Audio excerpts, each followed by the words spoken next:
Serial நடிகையான Lakshmi Vasudevan தற்போது தமிழ் சீரியல்களில் மாமியாராகவும் அம்மா கேரக்டர்களை பக்காவாகவும் செய்து வருகிறார். குறிப்பாக விஜய் தொலைக்காட்சி மற்றும் ஜீ தொலைக்காட்சிகளில் முக்கிய கதாபாத்திரங்களில் நடித்து இல்லத்தரசிகள் மனதில் தனக்கென்று ஒரு இடத்தையும் பிடித்து கொண்டார். இவர் சமீபத்தில் வெளியிட்டிருக்கக்கூடிய வீடியோவில் கதறி அழுது அனைவரையும் அதிர்ச்சிக்குள்ளாக்கியிருக்கிறார். அந்த வீடியோவில் தன்னுடைய புகைப்படத்தை தவறாக மார்பிங் செய்து யாரோ என் வாட்ஸ்அப் எண்ணில் அனைவரும் அனுப்பியிருக்கிறார்கள். மேலும் இந்த விஷயம் எப்படி நடந்தது என்பதை தற்போது விரிவாகவும் கூறியிருக்கிறார்.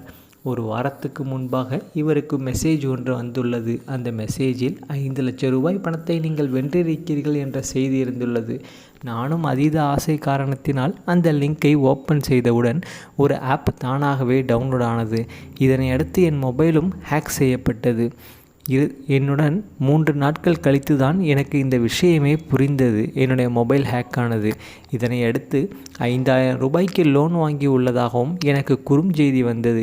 இதனை அடுத்து என்னிடம் ஆபாசமாக பேசி பணம் செலுத்தவில்லை என்றால் வாட்ஸ்அப்பில் இருக்கும் புகைப்படத்தை அனைவருக்கும் அனுப்பிவிடுவோம் என்று என்னை மிரட்டினார்கள். அப்போதுதான் விஷயம் எவ்வளவு படு மோசமானது என்பதை உணர்ந்து கொண்ட நான் ஹைதராபாத்தில் உள்ள சைபர் கிரைமில் புகார் அளித்தேன். இதனை அடுத்து விசாரணையும் நடைபெற்று வருகிறது. இந்த சூழலில் வாட்ஸ்அப்பில் உள்ள அனைத்து நண்பர்களுக்கும் என் புகைப்படத்தை தவறாக சித்தரித்து அனுப்பியிருப்பதோடு மட்டுமல்லாமல் என் பெற்றோர்களுக்கும் அந்த புகைப்படத்தை அனுப்பியதை என்னால் அந்த விஷயத்தை ஜீரணிக்கவே முடியவில்லை. இவ்வளவு தைரியமாக இருக்கக்கூடிய நபரும் இது போன்ற சிக்கலில் இருந்தால் கட்டாயம் கடுமையான மன உளைச்சலுக்கு ஆளாவது மட்டுமல்லாமல் என்ன செய்வது என்று தெரியாமலே திணறி போய் விடுவார்கள். எனவே நீங்களும் உங்கள் மொபைல் ஃபோனுக்கு இது போன்ற ஏதாவது குறுஞ்செய்தி வந்தால் கட்டாயம் அதை ஓப்பன் செய்து பார்ப்பதை தவிர்த்து விடுங்கள். அப்படி ஓப்பன் செய்தால் உங்கள் மொபைல் ஹேக் செய்யப்படும் என்பதை நினைவில் வைத்து கொள்ளுங்கள் என்று அனைவருக்கும் ஒரு அட்வைஸை கொடுத்து இருக்கிறார். இவரை பற்றி உங்களுடைய கருத்துக்களை நீங்கள் மறக்காமல் கமெண்ட் செக்ஷனில் பதிவு பண்ணுங்கள்.